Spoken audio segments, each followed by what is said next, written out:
বিরোধী দলেরা এই ধরনের অনেক প্রস্তাব দিয়েছিল বিগত আমলে।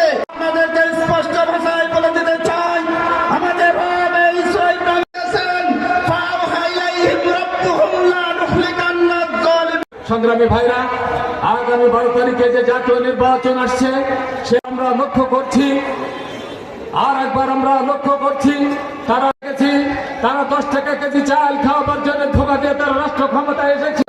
বক্তব্য নিয়ে আসছেন জেলা জামায়াতের শুরা এবং কর্ম পরিষদ সদস্য হযরত মাওলানা সোহেল রানা।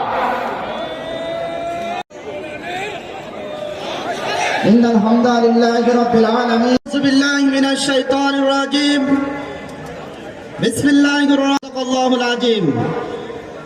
শহীদ কাফেলা বাংলাদেশ জামাত ইসলাম আজকের এই বিশাল নির্বাচনী জনসভা ইসলামের কেন্দ্র আমির জনাব ডক্টর শফিকুর রহমান, নেতৃবৃন্দ, জেলা নেতৃবৃন্দ, উপজেলা তৌহিদি জনতা সকলের প্রতি আন্তরিক সালাম, আসসালামু আলাইকুম ওয়া রাহমাতুল্লাহ। সংগ্রামী তৌহিদি জনতা, দীর্ঘ